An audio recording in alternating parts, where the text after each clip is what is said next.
Hey everyone, this is the Jeff O'Neill edition of Scuttlepuck. That's 192, and appropriately enough, Team of the Week is the Toronto Maple Leafs this week. And with that, I thought for the intro-outro song, I would go back to my youth and play one of my favorite Toronto punk bands, Youth, Youth, Youth. And so we'll get to the show right after Youth, Youth, Youth sings Headline Hunters.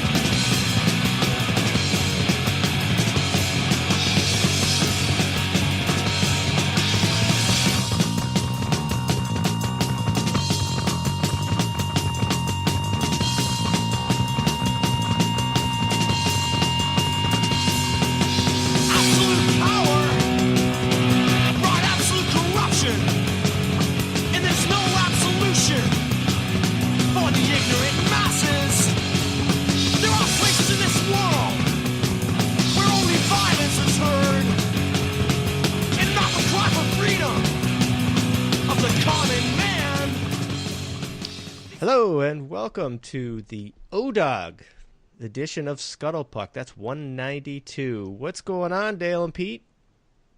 Not much going on here, Mike. Just, living the dream.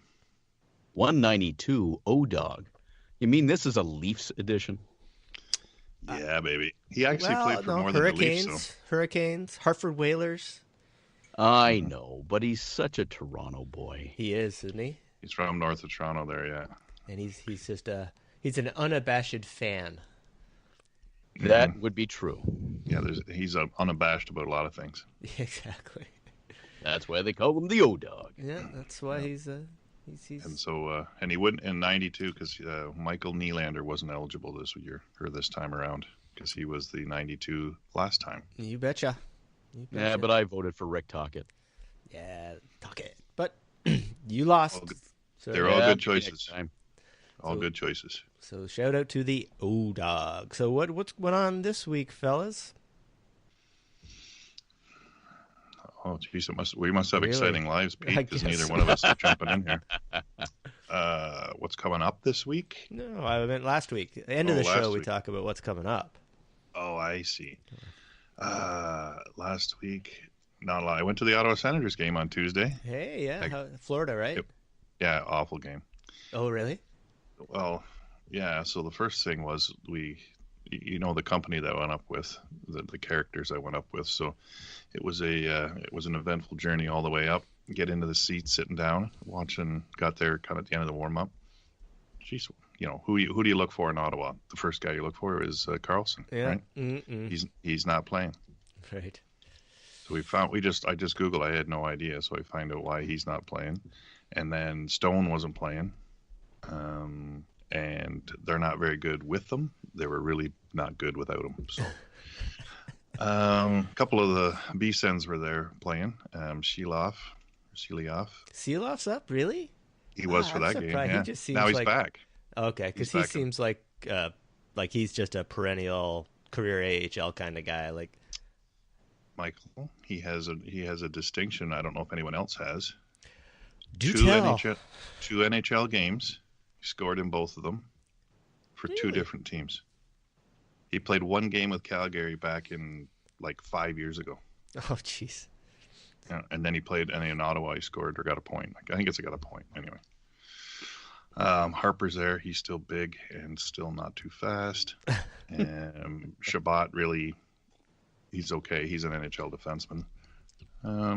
And Florida was scoring at when they wanted to, it seemed, or every time they got a chance.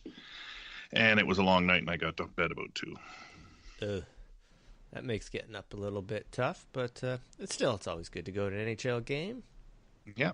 So last Mean Machine hockey game was Wednesday night, so got to bed again at 1:30. Oh, jeez. So you've been catching up on sleep this weekend. I've been trying, but lots of time to do that. And then we got a 9:30 a.m. start to Scuttlepuck because some schmuck's got an interview. That's right. So what's that be? It's an interview. Like is it for a voiceover work? Or is it you trying to get a gig? No, a good friend of mine Val Kelly, who is Squacky Voice. She runs a conference, a voiceover conference in Washington, which is called the Mid-Atlantic Voiceover Conference. And we've been friends for, I guess, 5 years now. And I've always been a proponent of hers. She's done wonders with her career, especially in marketing and such since we've known each other. So she's asked me to come on her show and talk about my business and basically how I got started in the industry and what are the genres of VO that I book the most and how can people get a hold of me and, the typical type of interview that would showcase me. So it's a podcast? Yeah, I believe it's a podcast, or I haven't really tuned into her. It's a show that she puts on YouTube. So it's a video thing. Okay, nice. Yeah. Oh, you're gonna have to show your face. Oh, I'm gonna have to show my face. Yeah, this gorgeous piece of work. Just stop right there. Machiavellian work. You're in trouble. Good stuff. Fun. Yep. Yeah. So I was in Houston this week for work down to head office and had me liking to do my smoking ribs and brisket. Went to some legit Texas barbecue at Pinkerton's in Houston, and oh my god, it's such a cool restaurant. It's a huge lineup at lunch, right? It's like the Soup Nazi in Seinfeld. Everyone's lined up, and you go up to the counter, and they sell it by the pound, right? So you go, okay, I want 3 ribs. They put them on a scale. Okay, it's like $20 a pound or whatever. And I want a quarter pound or a half a pound of brisket. And oh my God, was it ever good? It was so. You pull out the like the butcher paper, that red butcher paper. That's what you put that on your table. Put a couple of things. They give you a platter with like all the stuff on it, and you just How's your weight loss? Fuss. How's your weight loss program going? Well, it just I managed to kind of hover, to be honest. I thought for sure coming back I'd be screwed, but I'm at 171.8, put down 13 from where I started, so I got another 6.8 to go. But I did a good run yesterday, so gotta get back on it. I'm gonna be traveling more with work, so it's gonna be tougher. Gonna be a lot of discipline required to stay on the right track here, but. I like the way you round to the nearest decimal place. I round to the nearest 0. Somebody asked my weight. So I got to thank Jen's uncle, Donald McDavid, who lives in Tomball, Texas. We went up to visit him and had some. He makes these massive barbecue pits. I think I've shown you the pictures, Dale. So he's got this one trailer's got 2 of them on it now. Like the trailer it's got to be 25 feet long. Like it's just massive. But he sparked them up to make us some ribs and poppers, like jalapeno and habanero poppers. Oh my God, my mouth was on fire after those. But so we had one nice evening down there, and we were down there. Okay, so he and his buddy Doug are just, I don't know why, they sit in their backyard and have you seen these Flight Aware apps? Have you seen this, or Flight Radar? So you can watch all the planes that are in the air? Yeah, so if you see a plane going over, you just pull up the app and it tells you, and you can see exactly where the flight's going and all this. Yep. So these guys sit there and drink. I want to have that much time in my hands. That's I know. This is like, it's totally King of the Hill, right? Like the 2 of them, I think, sit in their backyard drinking beer and go, I think that's from Houston going to wherever, and they check it and they play games of what the plane is. Like they can recognize the plane, the style. Oh my God, it's just comical, but it was pretty cool. We saw some planes going to Bogota, and I'd never seen this app. I go, that's freaking cool. I think more riveting than that would be like the Constellations app. What's above us tonight? What stars up there now? They have that, right? I'm sure they do. Yeah, like it'll show it on your screen. At least with FlightAware, it's a little bit more dynamic than that, right? Yeah. But anyway, I thought it was pretty cool. What if they have a hockey app? What do you mean? Hello? I'm not following. I'm just trying to tie it back to hockey, Scuttlepuck, podcasting. Is that what we're here for? The hockey constellation. People listen for the banter. They don't really care the topic, Dale. Oh, okay. Well, if you want to bring it back to hockey, have you guys seen who's leading the scoring race today? Oh, shit. Scoring race? Scoring race. Two goals. Didn't we want to talk about milestones or something? No, we're not there yet. No. Can we talk about how good Connor McDavid is? Because he's now got 96 points, another 2 goals last night, and just give McNuggets the MVP, will you? He potted. You got 4 soft ones the other night, 4 points in a game. The soft ones, yeah, he's not that good. Anyone could have got those. Bang him in. Yeah, he's the kid is good at hockey, and hey, that's all I got to live for. Hey, you got the Leafs. You're getting ramped up for a big playoff run now. This is all I have to live for, Pete. I don't know what you're living for, but divine intervention. I guess so. Just before we do jump into milestones, Dale, can I talk? Just wanted to say it's your show, Mike. Yeah, you take over. There you go. So go ahead. Jeffrey Splendorio reached out on Facebook, and I apologize, Jeffrey, because I don't check the Facebook messages very often, so I think he probably sent that out a while ago. But I guess it was this week because he said that hey, if we're serious about going to an NCAA basketball game, we've got to go to the Coliseum in Morgantown, West Virginia. Because he says it's the best place to see a basketball game. So thanks for that, Jeffrey. The only problem is it's the closest NHL city is Pittsburgh, so we kind of missed out on that. But we'll have to figure that out because he said that would be awesome and appreciate that. Would be. Yeah. And Tony Noche, and I think I'm saying that right, and I just like saying Noche, is he was riding me yesterday because I was on about McDavid being MVP. And we had some good Twitter banter, so thanks for that, Tony. Actually, Matt Covey got into that too, and so just fun to interact with the listeners on the Twitter. So thanks, guys. So, all right. You got some milestones for us, Dale? Yeah, I just kind of picked, as you know, I just pick a few out here. So Brendan Gallagher got 400 games. Mark Mathot pension. 100. Woohoo! What's that? He got his pension. Yes. 100 assists for Mark Mathot. It took him 600 and some games. 500 wins for Bruce Boudreau, former player for the Toronto Maple Leafs, and 1,000 games for Matt Stajan. Nice, good Belleville boy. Yeah. So what else did Not Belleville boy? Sorry, played for the Belleville Wolves. Exactly. And what did he do the week of April in 2003? The first week of April 2003. He got his first NHL goal in his first NHL game? Yes, he did. But the other thing that makes it a little more interesting is that he scored a point in the OHL, which when when the Bulls their playoff run was over. Mm-hmm. Then he went and played for the St. John's Maple Leafs in the AHL and got an assist. And then the next night he went and played in his first NHL game and got a goal. 3 points, 3 leagues, same week. Wow, that's impressive. But I remember that we were out at the old house in Melrose, and we got interviewed in Hockey Night in Canada. Yeah, and I think Chris Newbury may have gotten. I think he maybe he just went to St. John's, but I feel like he might have played his first NHL game that night too, or that week.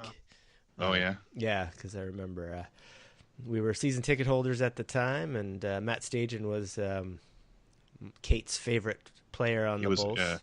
It just seemed like a good kid, and here he is, 1,000 games in the NHL, and he still looks like a kid.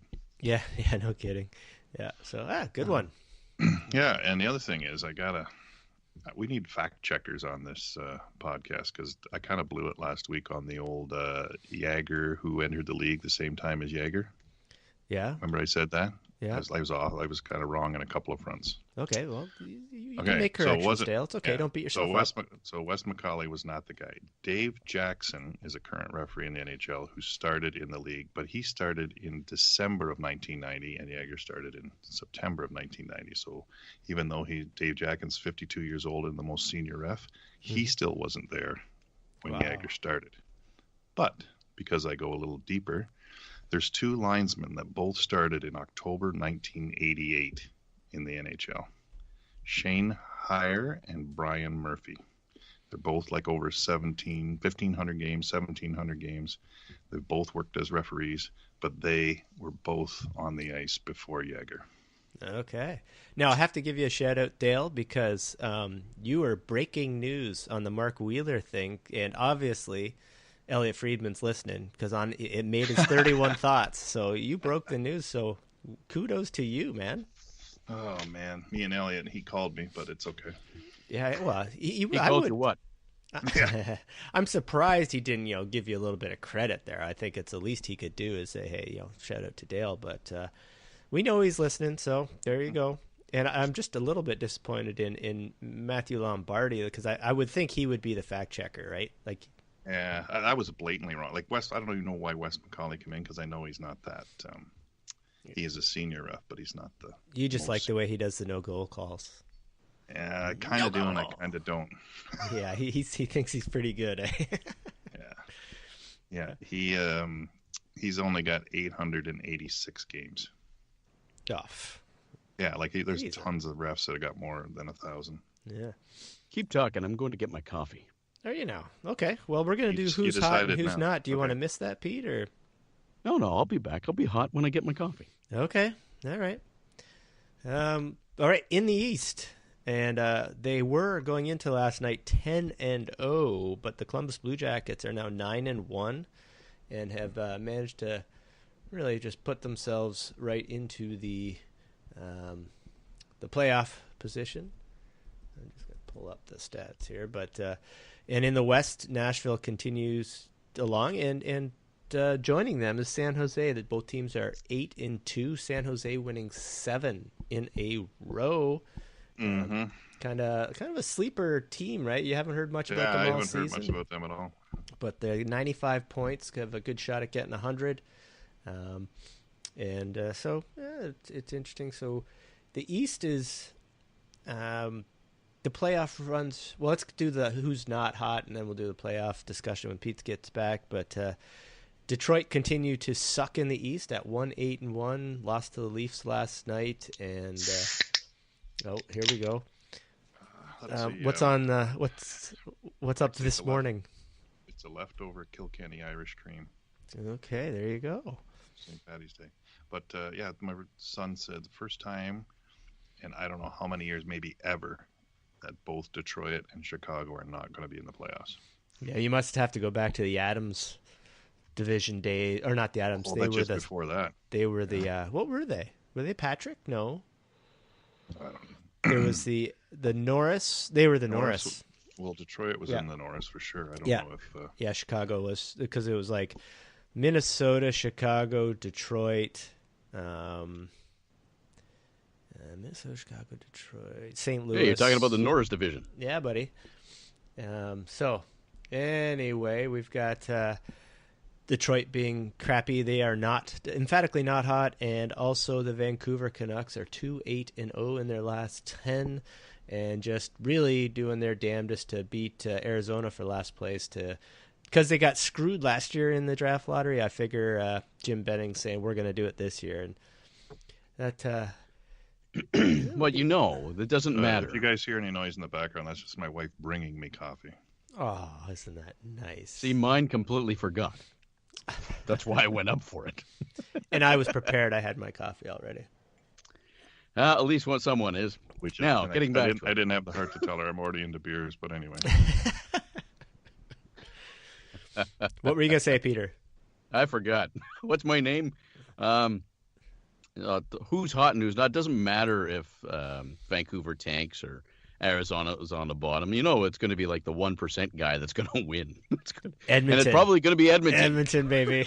That will be. The Twitter sphere will just implode if Edmonton, the whole NHL will. Like Colin Campbell will just go on a tirade. I think he'll start screaming through the offices of the NHL. It just seems to me it would drive. Actually, Gary Bettman would probably lead the charge. It would drive the league crazy. But why? It just. It would be awesome, though, really, being an Edmonton fan. It would be so great if Calgary gets it, but they've traded their first-round pick. I know. They didn't lottery protect it, so the Islanders would get the first overall pick. Wouldn't that just be hilarious? Yeah. How do you protect? Like, that's just part of the conditions. You just say, I'm protecting this one. If it's a top 10 pick, or do you think that was he dropped the ball? He thought, we're going to make the playoffs. That was just right. Like, is that a fireable offense? You make the case. I think Jim Treliving, Jim. It's not Jim. It's Brad, isn't it? No, it's his son. Yeah. He's a good GM. I think he's done a good job, but I don't know how you recover from that. He's not sleeping easy. Oh, he's not sleeping easy till after the draft. They don't have a second round pick either. Like no, that's bad. Yeah. And not making the playoffs. Like I think they're a better team than they've shown this year. I think they don't have to make drastic changes. I think they made a bad bet on Mike Smith, but you think so? Yeah, I mean he's been good, but he's gonna get hurt, and I don't think they did enough. Again, they didn't have anyone behind. It's like the Oilers; they didn't get a half decent backup, and anyway. Not having a first or second round pick and not protecting that's a terrible mistake. Mm-hmm. So, and just finish that up, I wanted to comment on Dallas, who are 1-6-3 in their last 10. And really, they seemed like a team bound for the playoffs, but unless something drastic happens, they will not make the playoffs. And that's, they were looking good early on. That's a big surprise, I think. Is that 2 years in a row for them now? I think it is. It would be, yeah. Yeah. Yeah, they got firepower. Like I just think, like I can name people on Dallas. I can, and if I hadn't been to a Columbus Blue Jacket game, I wouldn't hardly be able to name stars on that team. Jamie Benn, Jason Spezza, Tyler Seguin. I can name them. As in, but no, I mean call them stars, but call them names. Lance Pitlick. No. Yeah, defenseman there. Mm-hmm. Klingberg. Freeberg, sorry. It's not that. It's something different. But they bet on Ben Bishop as to fix their goaltending woes, which was I didn't think it was a good call. I think I was the one who predicted that. So anyway, that's playoff races are looking interesting though, because St. Louis is now in a playoff spot after the Oilers beat LA last night. St. Louis is up into the second wild card. LA falls out, but there are 4 teams really battling for that last wild card spot: St. Louis, Colorado, Anaheim, and LA. So really, I think Dallas is out. So just both sides, there's really only one team that's can make the run, and that's Florida's got to gain 3 points on New Jersey. They have 2 games in hand, so that's quite possible, I would say. But other than that, the playoffs are set. And since that's the case, guys, I thought I would. I was just looking at the matchups. If they made the playoffs today, you've got Winnipeg, Minnesota. You got San Jose, Anaheim, Nashville, St. Louis, Vegas, and Colorado. Which none of those actually really jump out as me as being like, oh, that's a great matchup. No, neither. Yeah, like there's no real rivalries there. Mm-hmm. Maybe San Jose and Anaheim, but I hate Anaheim, so go San Jose. In the East, it'd be Tampa, New Jersey, like not a real matchup. Washington, Philly would be a good one, I think. Mm-hmm. Pittsburgh, Columbus would be great, and Boston, Toronto would be great. Be epic. Yeah. 7 games. Didn't we see that before? Yeah. It was 4-1. Now, I don't know if you guys heard this week or the last couple of weeks. I've heard. I think Pierre LeBrun maybe put an article out about expanding the playoffs to more teams because they're going to be up to 32. You guys got any thoughts on that? Keep it the way it is. I'm a traditionalist. I don't like change. But traditionalist, but I mean, I remember being young and everybody but maybe 2 teams made the playoffs. It was 16 out of 21. It's like almost 75% of the teams. I don't see any need to open it up any further. Yeah, I'm with unless you. Unless they're gonna do the quick best of 5, or and because they all seem all these like in these buy-in games or get-in games or whatever. They've kind of the best of 3. Hopefully they don't do that. Yeah, the play-in they do in the Major League Baseball. I agree. One game is silly, and I wouldn't mind it in principle, except I think the playoffs are too long anyway. Yeah. Like it's too much of a war of attrition and not a war of skill. So adding any more games to that to me is wrong, and the season goes too long. So you're diluting the impact of the regular season. Exactly. So I'm inclined to say I would Scuttlepuck League will have even fewer teams make exactly. playoffs. You got to earn it, right? But I'm just thinking you shorten the regular season and we can talk. But if they're not going to shorten the regular season, no way they should expand playoffs. That's my opinion. Okay, let's go to the Dopes. Not real busy this week, but they did fine Bortuzzo there for St. Louis for a cross-check, which was so significant I couldn't even find it on YouTube. Yeah. Yeah. And it's important that we get down to the cent figure that he is actually $3,091.40. Now, do you know how that's calculated? I was going. It's a different amount every time. So how does this work? So I it has to be based on his salary, right? Yeah, it's 50% of 1 day's pay, up to a maximum of whatever it is, 5,000, right? Is it? Well, when you get a, I thought didn't we see someone get like 10,000 or whatever it is? Maybe it is Larson, right? Exon Larson, what did he get? He got He's been fined 5,000, the maximum allowable under the collective bargaining agreement. Okay, for slashing. Yeah. Okay. So what I didn't realize is they start like when first game 1 in October, last game in April, and however many days that is. So say it's 187 days, which it was this year. Then they divide their pay by 187, and that's a day's pay. So for the vast majority, it's they hit the maximum, 5, and this guy who's nobody knows, it's just a little less than that. Yeah. So they had the GM meetings this week, and we'll get to some of that in the news. But the Department of Player Safety reported out to the GMs, and they're very pleased with their work because hits to the head are down. You read that? You read the headline, right? Yeah. Okay. What does it say there? Focusing player on safety, boarding and interference. player safety reports that GMs focusing on boarding interference.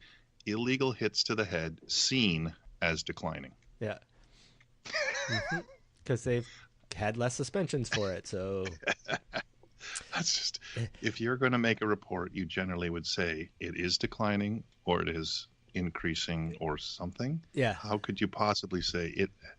Illegal hits to the head seen as declining. Well, maybe we missed a few. I know, or we just decided not to call. And so Paris's quote: "Head contact certainly has not gone away, but it's perhaps a different form now. But yeah, straight hits to the head, we really haven't seen too much this year." Yeah, he's articulate. Mm-hmm. Anyway, they're definitely splitting hairs, but they have. I mean, that does seem interference. The ones where the late hits, that seems to be where they're focused. But again, like I've been saying, they only get it when a guy gets hurt, right? Like, how many interference go on every game that don't get called? Like they have to focus on in-game penalties for late hits to avoid the really massive ones that end up in suspensions. Yeah. And another thing that Perros said. What's that? Perros said that the department received no pushback from the GMs about the standard for supplemental discipline. So, in my days in manufacturing, there was a wise man at Toyota once said, "No problem means big problem." And that's where I would say there. The GMs, they don't mind their players getting hurt for some reason. Absolutely, that was an interesting article because I just looked at it from a different slant, and it's just like, oh my God, what are you guys saying here? They're all patting themselves on the back. Look at how good we are, but there's still guys like Miles Wood. An abomination. Call it what it is. They're an abomination. That's why we call them dopes. They are the dopes. But hey, I mean, it's pretty obvious the NHL is comfortable with these things we complain about. They're good with it. It's not an issue. No. And they will continue it. Now, the big concussion lawsuit, I think they're ruling, I thought it was this week, maybe coming up, on whether it can go forward as a class action, I believe. So that'll be a kind of a big deal. But in other news, at the GM meetings, they decided that goaltender interference will now be looked at in the war room in Toronto with no changes to the rule itself. Didn't clarify the rule. Will this be better? So it'll be a more consistent interpretation of an ambiguous rule. I think that probably sums it up. I think there will be some benefit to doing it, but I still don't know that anyone really knows what goaltender interference is. Right. So Yeah, now well, I like but was it Ray Ferraro to me explained it best. There was that if a goaltender initiates the contact, it's not, but if a player initiates the contact, it is. I've never seen that written. I've never seen that. Was he? Yeah, okay. Does he now? Yeah, Would that it's be? written. Would it matter if he was in the blue paint or not? Yeah, it does. It matters if it's in the blue paint, if it's in his crease, if the goaltender makes contact first, so in other words, he's making the contact, it wouldn't be.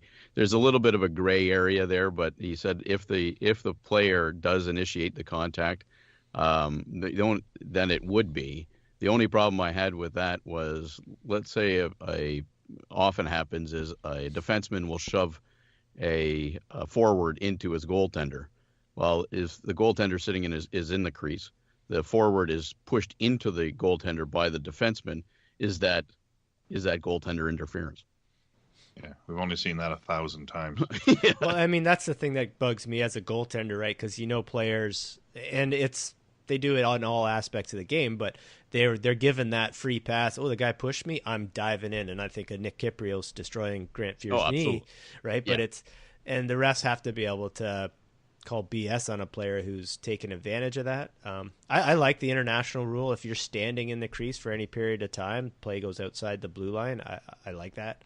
And I think, but to that end, I don't know. Do you give the player who pushes a forward into his own goalie, do you give him a penalty for interference? I guess if he's got the puck, you can't say that, but I don't know. It's always going to be some gray area. I think it will help going in there, but I think they need to clarify what exactly they want to be goaltender interference.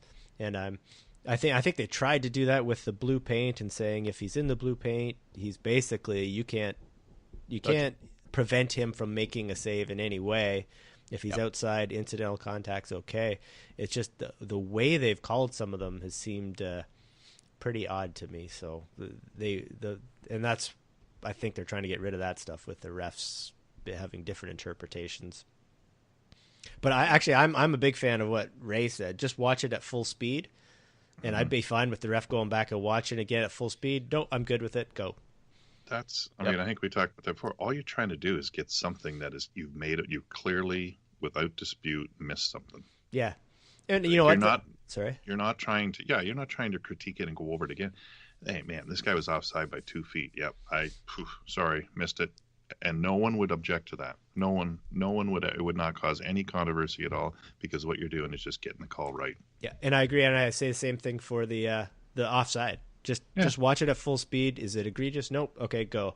And actually, the Leafs game last night, I know you didn't see it, Dale, but they had one where the ref called goaltender interference, and they went back and reviewed it, and he said no, it wasn't goaltender, and it was one where I could see why the ref thought he did interfere, because the player went behind the goalie, and then the goalie went down to make the save, and you could think it did. He watched it and goes, oh no, he didn't even touch him, so he didn't affect him at all.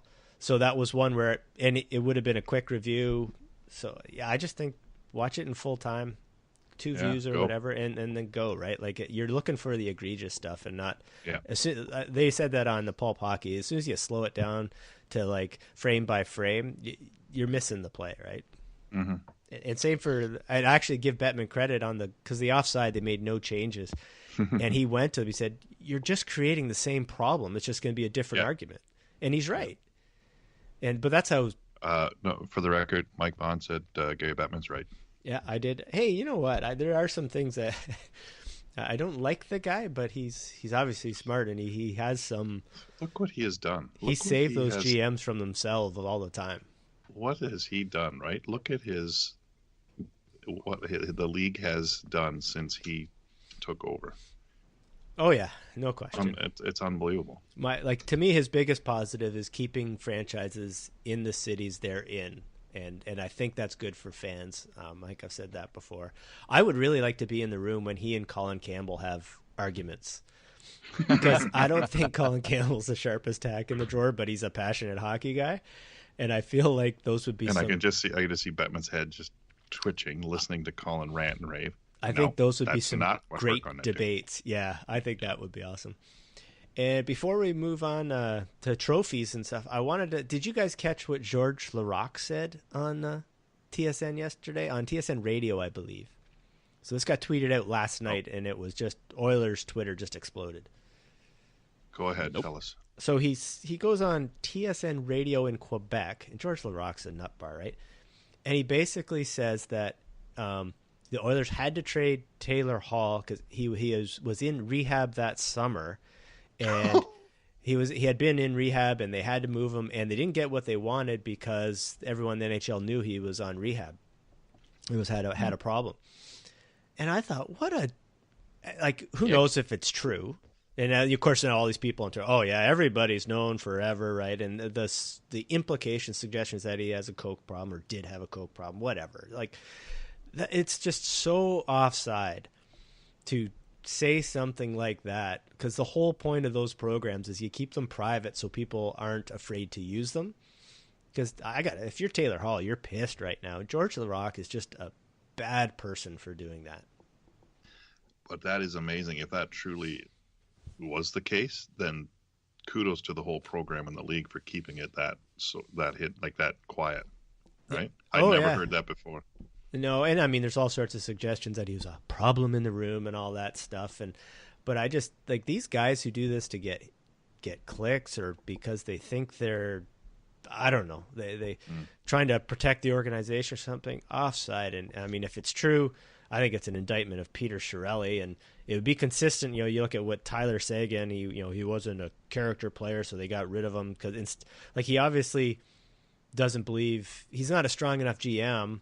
If this is the case, to say, okay, I'm going to get this guy in line and help him be the player he can be. They just ship. Oh, it's going to be a little bit of work. I'm going to ship him out. He's just a.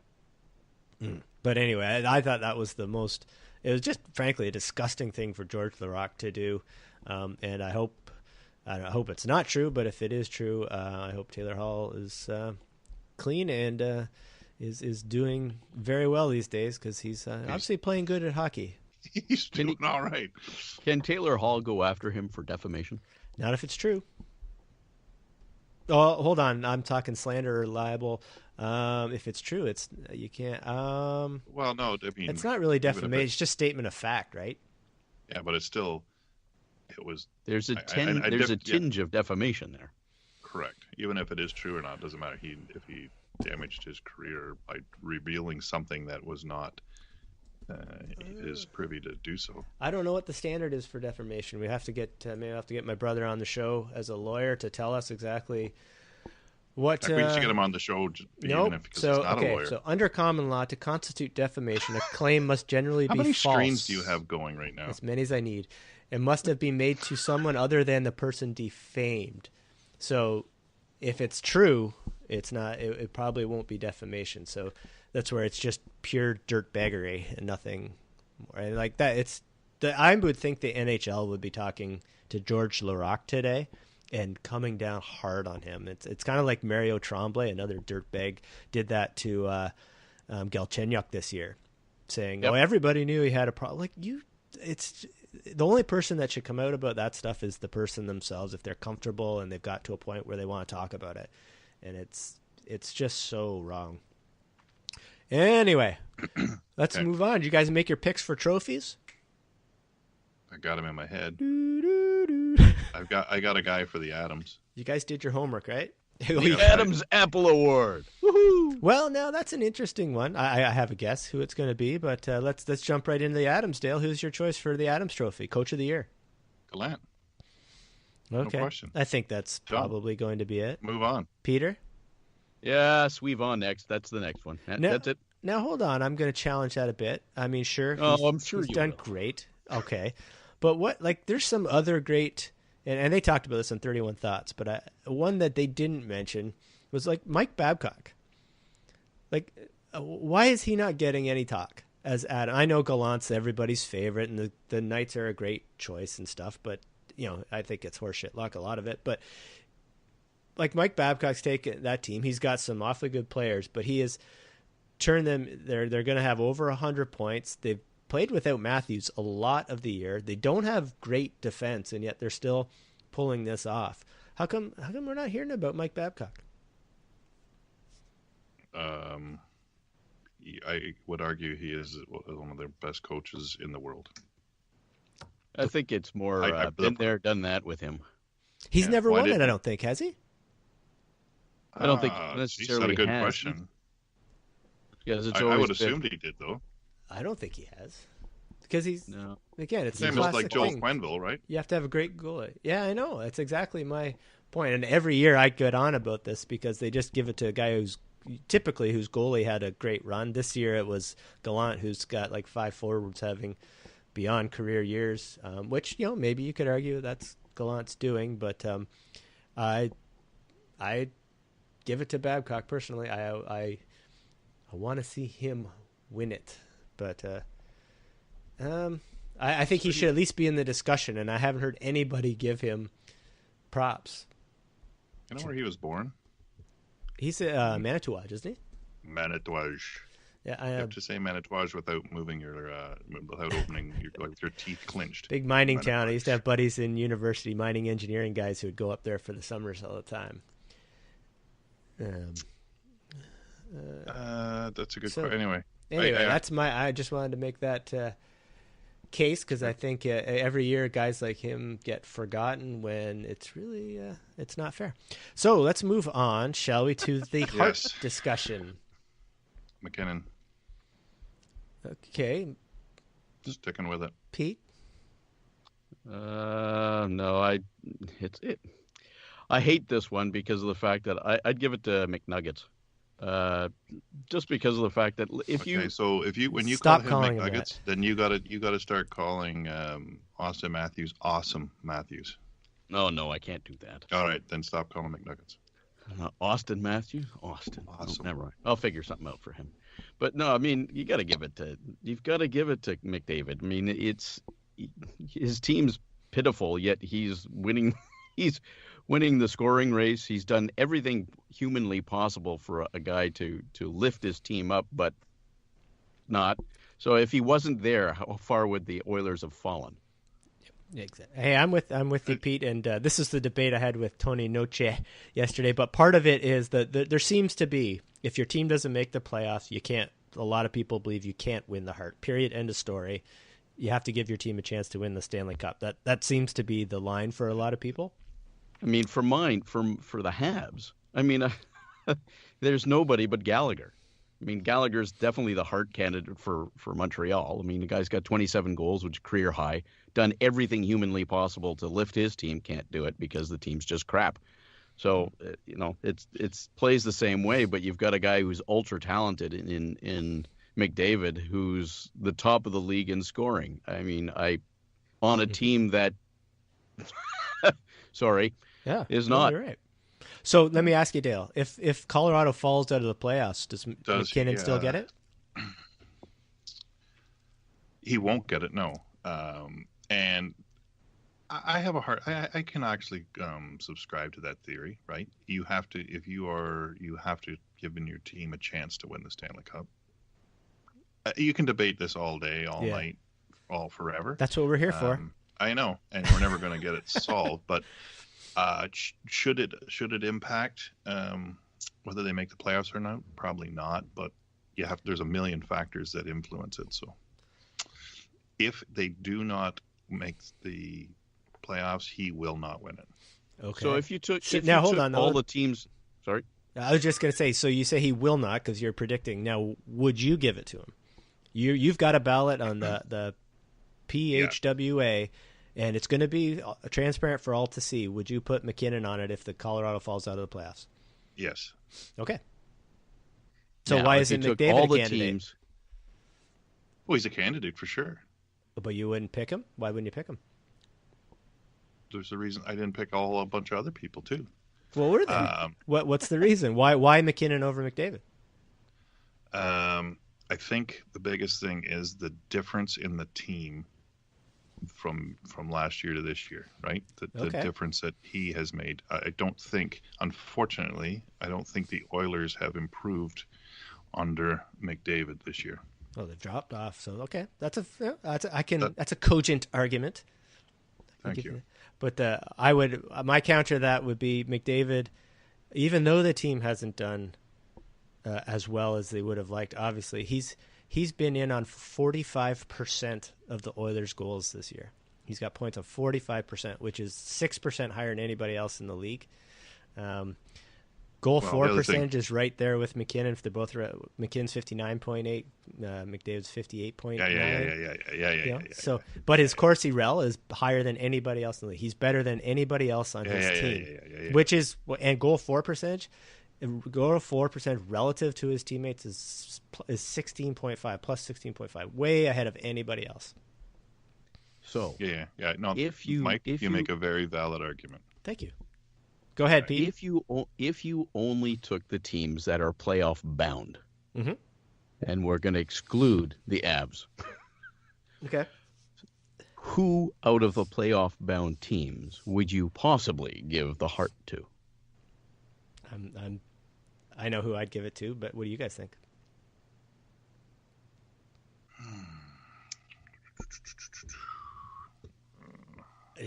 I think your candidates are Kucherov, Giroux, Malkin, Kopitar, Wheeler, Taylor Hall.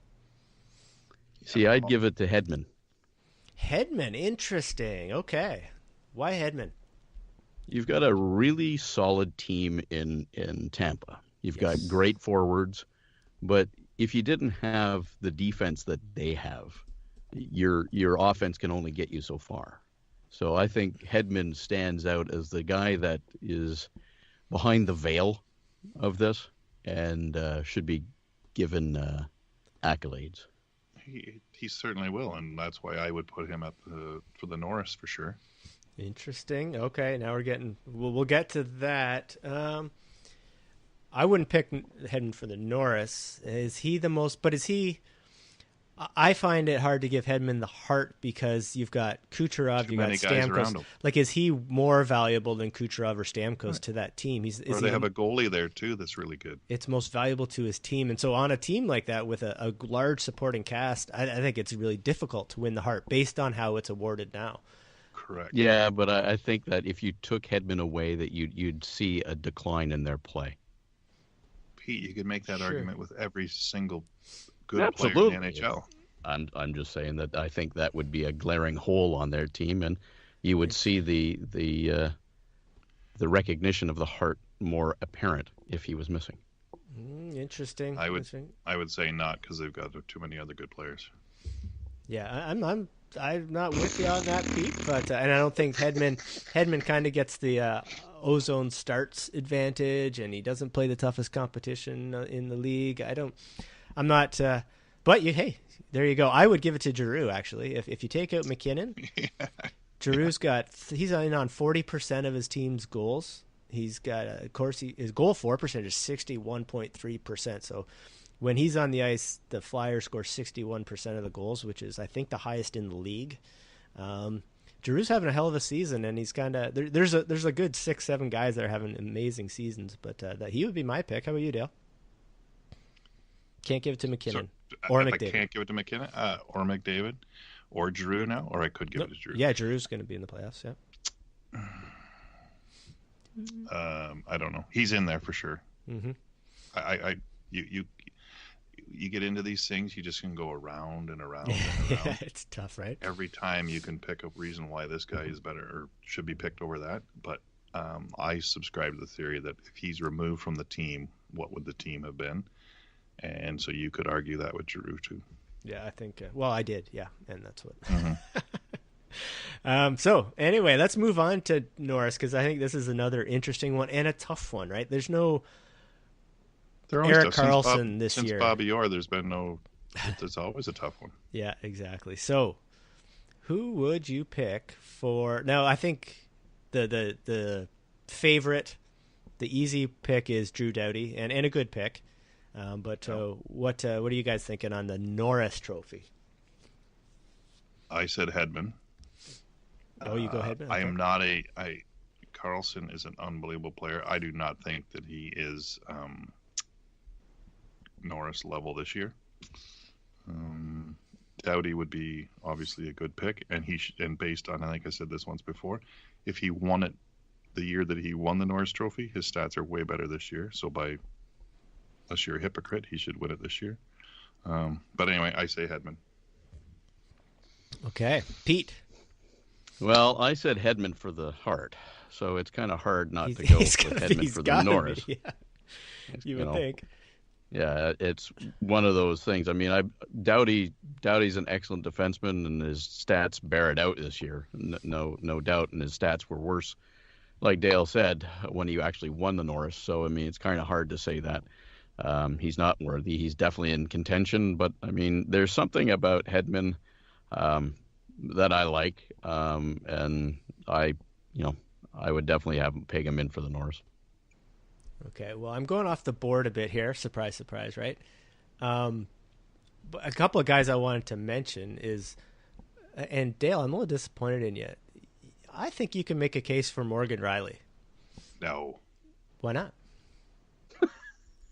He's got, hear me out here. He plays tougher competition way tougher competition than Hedman. He gets buried in offensive zone, so in defensive zone starts. He's only got like 45%, and he's still 52% goal for percentage. So his a defenseman. What do you want from a defenseman?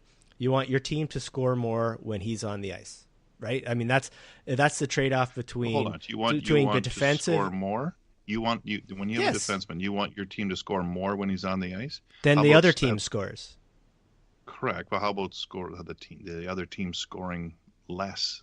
Yes, that's so. Goal for percentage tells you how either you score a whole bunch more and you let in more, but as long as your team is winning that battle when you're on the ice, meaning you're scoring more than the other team is scoring on you, you're doing your job as a defenseman, right?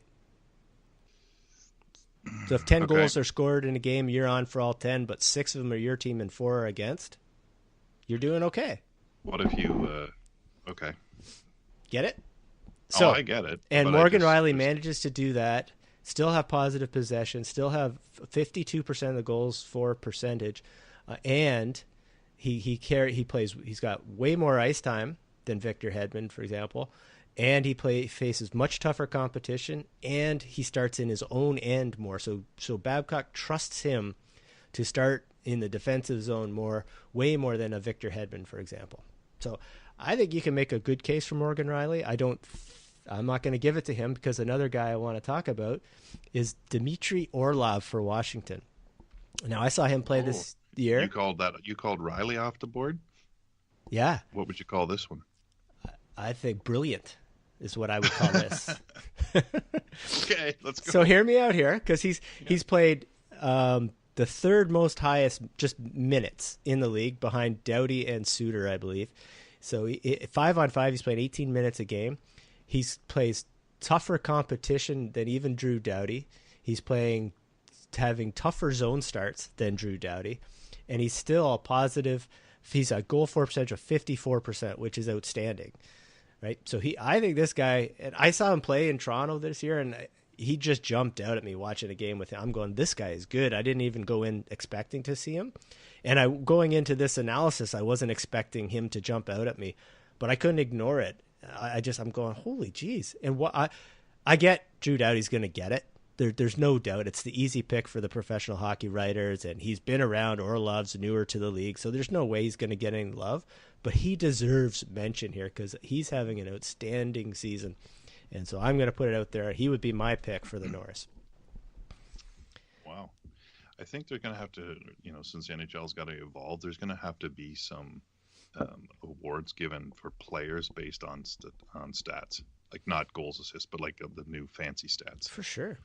Well, you know who else needs to be in the conversation, and I haven't heard it much, and especially because of the season their team's having, is Zdeno Chara. Yeah. The guy's logging top minutes.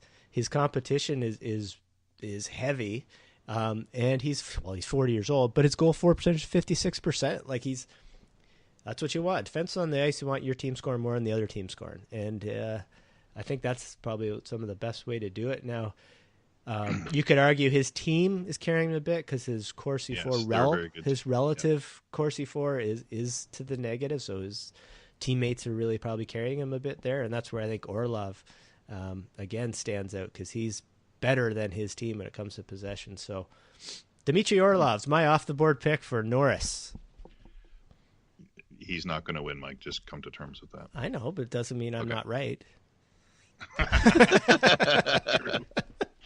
Vezina Trophy, gentlemen. Vezina. I'm through in my own mind. That's all. You know what the thing? Every time the Vezina comes up, you know what the most frustrating part of this or puzzling part of the Vezina award is? Do tell. It's picked by general managers. I know. Why is that? If any like coach of the year, that would be a good one for the general manager. Exactly. Yep. Why would they pick the best goalie? And if you did, if a goalie that wins the Vezina, did his value just go up like substantially? It is weird. And again, general managers are notoriously bad at deciding if a goalie is good or not and paying him appropriately. They don't have to play against them. They just get to watch. Anyway. Yeah, it is weird. I don't know how that came about. It'd be interesting to know the history there. Who's your choice? Go, Pete. Well, it's first last time. I mean, what the top ones are what Vasilevsky, Rene, and Hellebuck, or I guess are the three. Mm-hmm. Kind of hard. I mean, I think we're just looking for a name. All three of them are awesome. Rene is 35, 36 years old, so he's at the top. Like in terms of his peak, it probably won't last much longer. Hellebuck's a young guy. What's age got to do with it? No, age got everything to do with it. Wow. So I mean, how? I think how does that factor in? I don't know. It's just my thoughts. So, but no, it's funny you say that though, because the writers consider that. Well, he's been around forever, never won it. We should give it to him. That does play in, which is. Or you can't give every award to the Tampa Bay Lightning. We can't. Regardless, we got to spread it around. No, you're right, and I mean, all of these guys have had great years. All of these guys have had swoons during the year, like any other year. But I would, if I was giving it out, I'd give it to Hellebuck. And the reason why I'd give it to Hellebuck is because the defensive play for the other two teams, I think, is stronger. Okay. So I think kind of the valuable to your team kind of thing. Yeah. Okay. That's valid. I'll give you that. It's a good pick. I think Hellebuck's a really good pick. How about you, Dale? I'm going with the Tampa Bay theme. I keep butchering his name, so I'm not going to say it. Vasilevsky, because he's got 2 highlight saves this year, and that's how general managers will decide. Behind the back, yeah, on the highlights.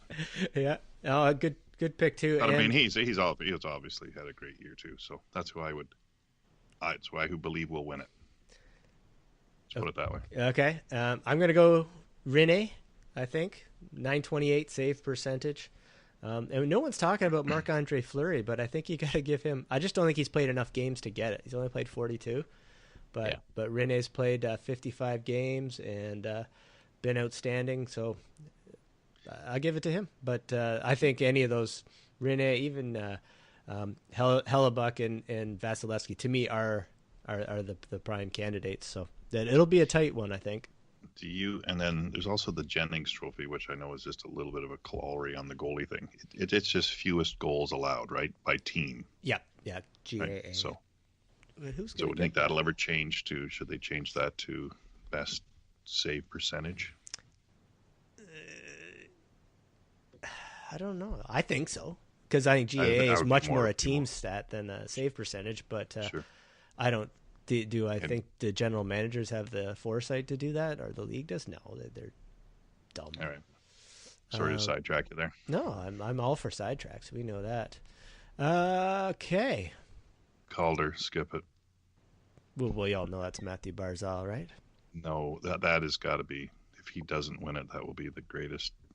Yeah, it's a no-brainer. Coup, yeah. Especially with Besser going out. I mean, I think that's too bad. McAvoy will get some votes, but it's going to be Barzal, hands down. Any opposition to that, Peter? Nope, we're good. Okay, now this is a bit of a prediction thing, but Art Ross, will McDavid pull it off? He's now in the lead. Oh, if I say yes, will we end this soon? There's really not much debating here. I'm just curious if you think he'll be able to pull it off. Yes, I think he can for sure. Okay. His odds 50-50. That was a really bold prediction, Dale. Right on the fence there, eh? He could win it. Yes, he could. No shit, Sherlock. Yeah. Peter.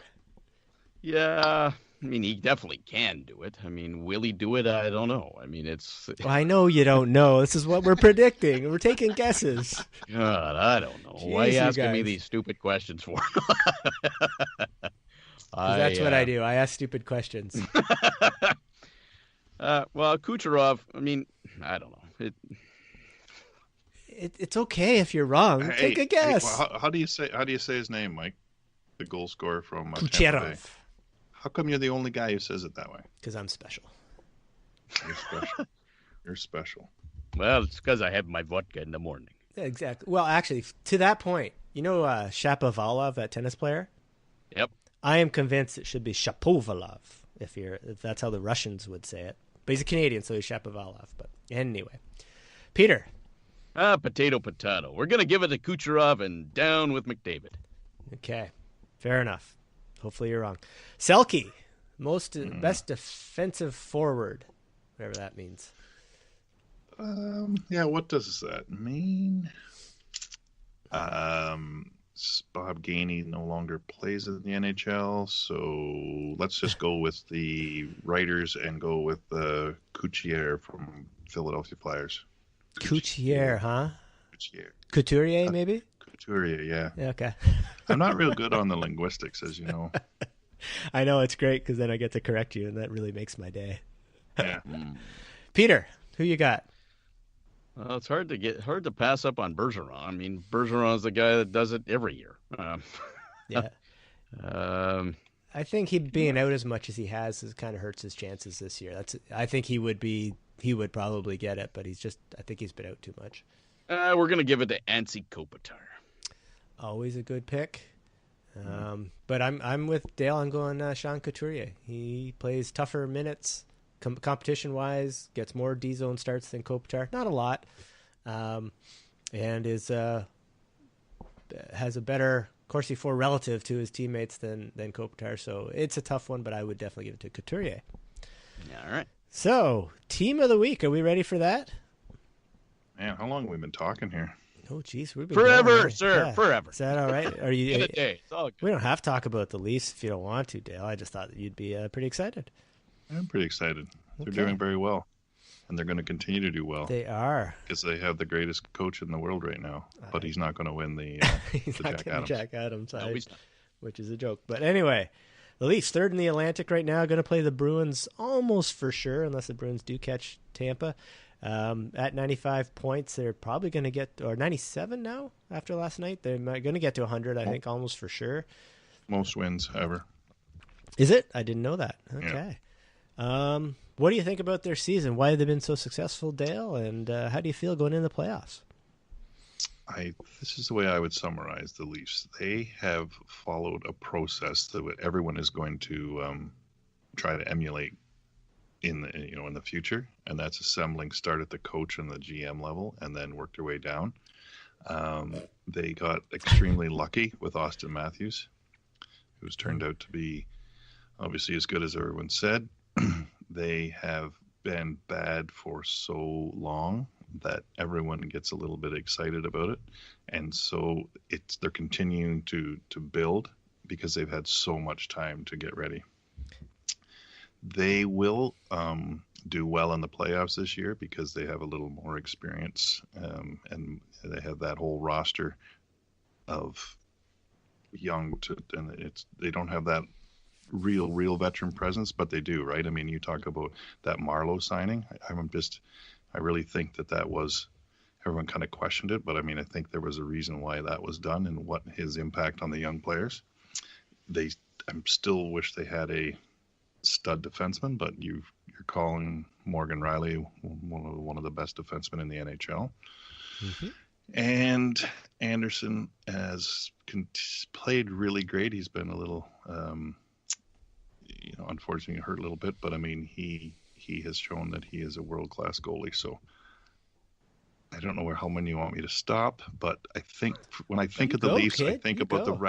the Rabid fan base is just so comforted, and there's nothing crazy about it. It's like Mike Babcock, Lou Lamoriello, like it's in Brendan Shanahan. It's just baby steps. Here we go. Stick to the plan. Stick to the plan. Stick to the plan. Oh, good. We got Austin Matthews. That was a good augment to the plan. Yeah, And they he's haven't pretty had good.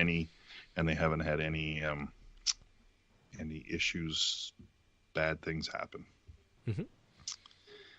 And they have, and then because of the the AHL team, the Marlies, top team in the AHL, they are in such a good position. I don't want to get too excited, but Yeah. No, you should be excited, man. Enjoy it. Don't. yeah. I hate that. Like Well, when I the know. Oilers were running last year, I was like, "This is just fun." So just, it should be the greatest thing in the world. Yeah, I know. But I mean, you know me as my personality. I don't really get too high about things that I have no control over. So Yeah, there you go. How about you, Pete? What do you think about Toronto Maple Leafs? I don't. Okay, I don't think moving about them on. at all. No, I'm happy for them. It's been so freaking long. I haven't even been alive since they won a Stanley Cup. So I mean, it's been 50 years. So it's a wonderful story. I think, as Dale said, they've done it correctly. Not that other teams haven't already tried to hire a general manager and a coach, and then kind of That's why go I from laughed there when Dale down. said that because yeah, Edmonton thought they were doing that. But but they didn't get. But don't like Shirley and McClellan aren't the caliber of Lamoriello and Babcock. Oh no, yeah, Whatever. 100%. That's my So they point. went. Like, They hedged it. Like they went all in. what I like about it, unlike other teams, is that these guys are sticking to a process. They're sticking to it no matter if they fail or not. It's there's a process in place, and they're learning as they go. They see what's bad, what's good, what's bad. They've got a plethora of experience, which you're seeing it bear the fruit that was intended. So it's exciting for Toronto Maple Leaf fans. It's frustrating as hell for fans of other teams in Canada because Toronto seems to like be the center of the universe in Canada, and and good for them. I mean, good for them. I'm not a Habs fan that goes Toronto should never ever win. I'm a Habs fan that goes it's good that Toronto has a good team, and because it only fuels the rivalry which has been dead for years. So I think it's a great thing. yeah, I think And don't underestimate the fact that Plekanec was picked up. Yeah, He was picked up for a reason, and I think like anything, 16 games or whatever it is going into the playoffs isn't enough of a sample size to give you the true worth of the player going in. yeah, I think it's you're right, and it's a shame that Montreal sucks so bad this year because again, I want to see a Montreal Toronto playoff series to get that rivalry going, and it's a fun team. Love the Leafs, and yes, it's good for the league if they're doing well. I will actively cheer against them in the playoffs, so I will say I don't want to see them win before the Oilers but win. it's not because you don't want the team to win. You just cannot handle what the groundswell of Exactly. The fanatics. fans will drive me friggin' bonkers. So I don't, but I mean, I've always been a Mike Babcock fan. It just pisses me off that the Leafs got him. And I like Shanahan. I like all these things. It just pisses me off. They're all working for the Leafs. But I think one thing you have to emphasize this year, obviously goaltending. Hey, show me a good coach. I'll show you a good goalie. Anderson's been great, but you look at Curtis McElhinney as a backup. He's got a .935 save percentage. He's only played 16 games, but man, he's been great when they've needed him, and that's huge. And a lot of teams, and I'm looking at Edmonton, don't believe in getting a half decent backup, but he's done a great job. But just across the board, the team has done well, and yes, lucky to get Austin Matthews, but they've done well without him this year. And like you say, Pete, a process. Mike Babcock is going to follow a process. He's going to hold everyone accountable the whole year, and I would put them up against anyone in the playoffs, mainly because of Mike Babcock. He will keep them. He's the best in the world, I think, and they almost knocked out Washington last year, who were a juggernaut. So I put them up against anybody. So yeah, it's a hell of a season for the Leafs, and I think they will be a force in the playoffs. And those first 2 rounds are going to be interesting to watch. For sure. And with that, Dale, shall we go down the rat hole with Dale?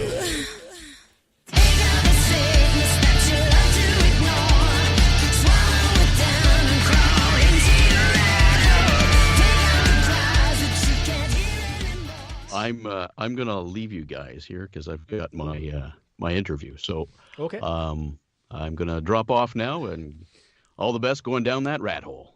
All right. Thanks, Pete, and we will talk to you hopefully next week. Absolutely. Let's go down the rat hole, Dale. Okay. This is going to be a little different one because this is not so much stat driven, but it has to do with the craziest goal that's been awarded in the NHL in the I don't know how many years. Yeah. And I'm talking about the puck in Cam Ward's skate. Yeah. I think everyone knows what it. Well, no. Maybe you are you might going better to put a? not everyone might have seen it, but I'll put a link for sure. But you can discuss it. Okay, so Coyotes are playing the Hurricanes. Cam Ward is a goalie for the Hurricanes. The puck is cleared by a defenseman from the Coyotes. He goes behind the net to play it, and I think on purpose he tries to play it with a skate. Nevertheless, the puck gets lodged in his skate between the blade and the boot. He's behind the net. He realizes he doesn't have it on the stick. He doesn't know where the puck is. He comes around like any good goalie. When you don't know where the puck is, you go guard the net. He comes in front of the net. He drops down thinking, I have no idea where this puck is. I need to cover as much net as possible. In that process, his skate goes across the goal line, and it's within while it's in his skate.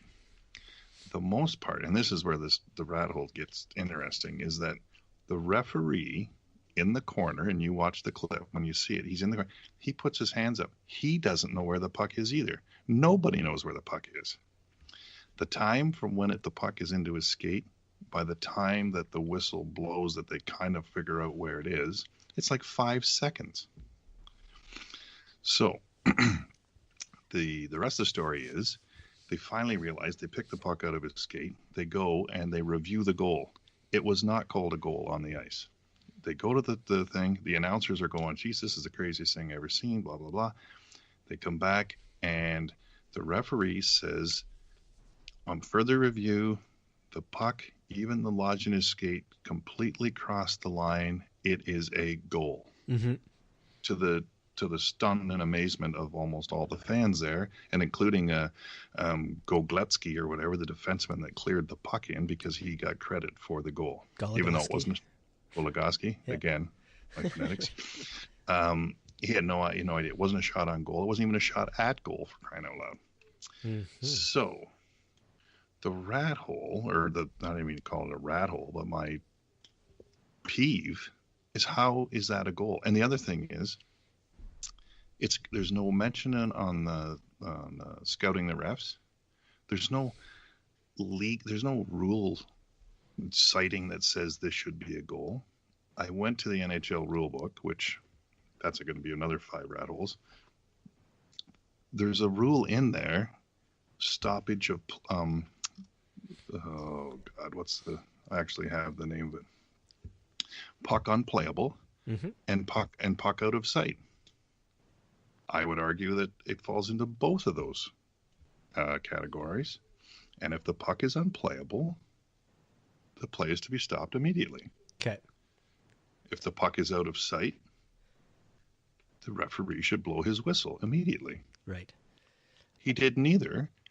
And not only did he not call a goal, like he wasn't following. He didn't point in the net, and then they reviewed it to see if it actually crossed the line. Because the other thing is, he didn't know where it was.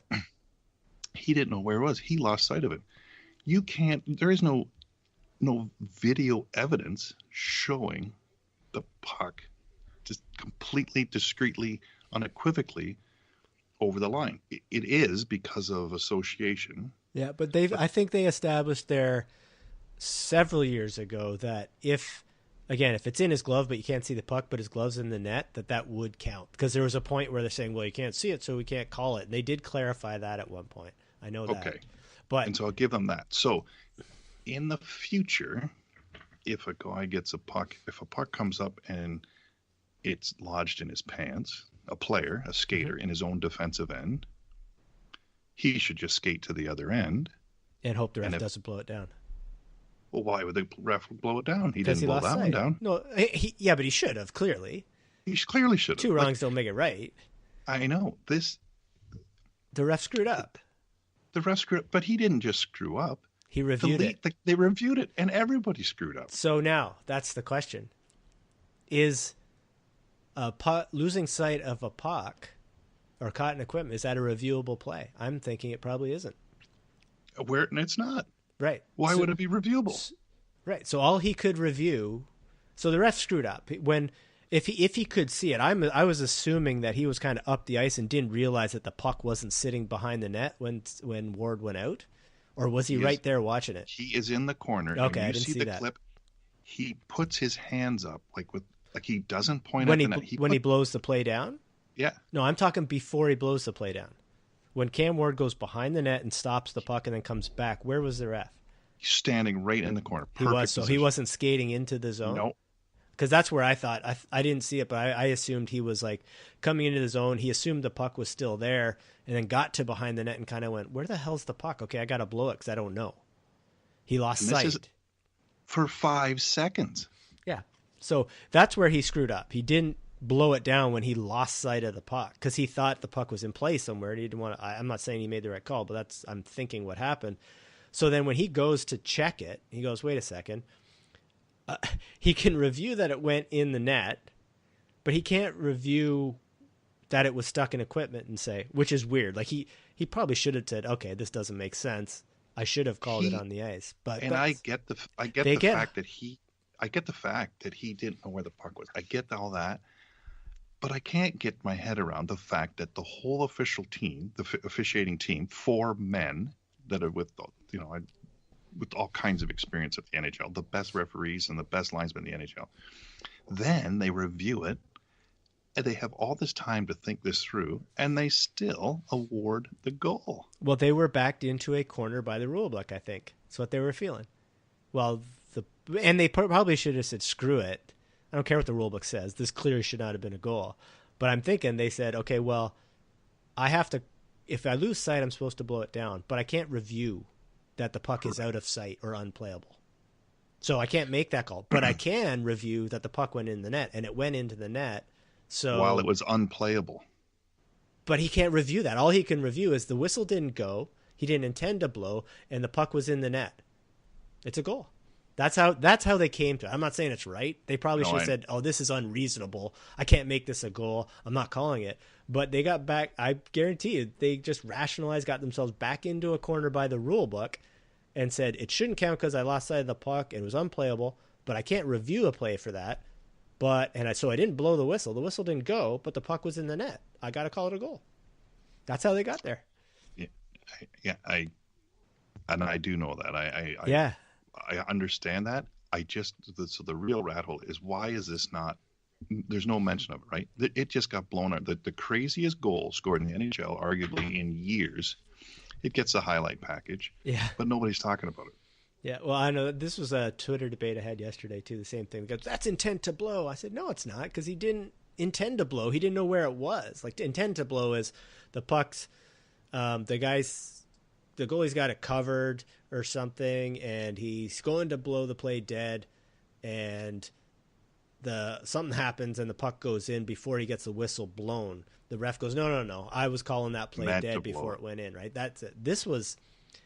He just blew it. He didn't. I don't know why he wouldn't have blown that down if the puck disappeared on him, but he must have thought it deflected somewhere and couldn't find it. So, for 5 seconds. So, is this happened? Like, have you ever known?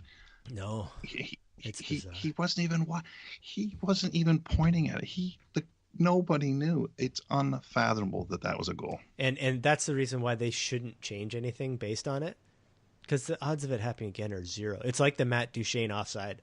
Don't make a new rule. And I understand that part, Because- but at some part I want to have clause The- Rule 82 clause, or I want to see rule book, whatever, rule something clause 46. The When ref can things are review just a play that just seems bizarre to get the right call. right. Yeah, that could be an For all-encompassing one, right? I know, but in to be exercised in cases would never been precedent set before. Yeah. That it would come the up only probably thing- once a season, but it might be worth having. And the other part was this happened between Arizona and an Arizona game with Yeah. with Carolina. So it didn't matter. It happens in Hockey Night in Canada. This is absolutely That happens in Game 7 of the Stanley Cup Final. Oh my God! Can you imagine? That would be awesome. It didn't impact the outcome of the game, whatever. But Yeah. I just found that I just had to talk about it because I've been looking and researching and I actually went to the rule book and I'm going to actually have some rat holes on it. But Now the ref could have said, "Oh, last sight," but I mean, then you come up, okay, well, how many times can you say he lost sight of it? He should have blown it down. Let's review it, right? Like a goalie, the ref thinks it's still active, and the goalie's got it covered, and he doesn't blow it. I even went to the point about did he, you can't kick a puck in, right? You can't, but that's only on the offensive. You cannot. Yeah. It actually is in there that you can. You literally actually you can kick the puck in your own net if you want. Yeah. That's a fun one. And I'm sure Anyway. the listeners will have some comments on it because You there was have some to good see debate it. on Twitter yesterday. Yeah, you have to see it. Yeah, I'll put a It's- link in the show notes. But I know that the refs are very, very guilty. Like they're embarrassed about this because there's no mention of it on scouting the refs. Like they're Yeah. not justifying the call. They're not doing anything. Well, that's what I wish there was. Either it's the head of I'd love them to interview refs after games. Like I know it would be a gong show and it would be tough on the refs or whatever. It would be fascinating watching though, right? To hear, hey, Wes McCauley, tell us about how you arrived at the call you did. It would be fascinating. Right. It would be entertaining. I would love that. And if he made a call and then he defended it to the end of the earth, I give that's an admirable characteristic, even maybe it's right or wrong. But he's defending his call. The guy didn't have a call. Yeah, it was just Goal. The problem with it would be that the refs, like, no one would ask him about, hey, that was a great call on that offside. Can you tell me about it? The ref's going to say, they're always going to go, hey, you missed this one. What happened? Hey, you missed this one. It's going to be like a goalie being asked about every goal that went in and never about the saves they made.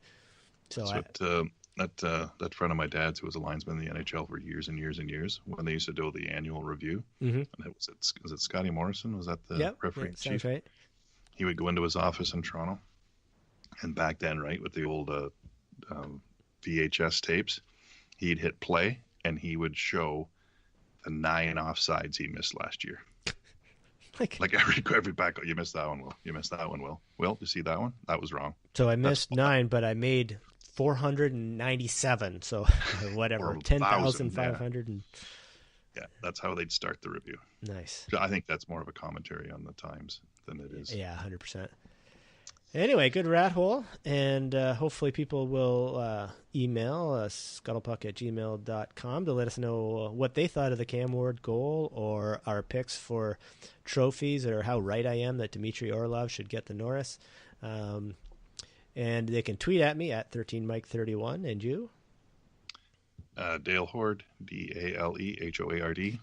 Or you can get Pete at PetesVO. And for links to some of these plays, including the Cam Ward goal, go to scuttlepuck.com. And thanks for listening, everybody. And have a good week. We'll talk to you next week. All right, take care. They kill for a cause. They two are the oppressors of the common man.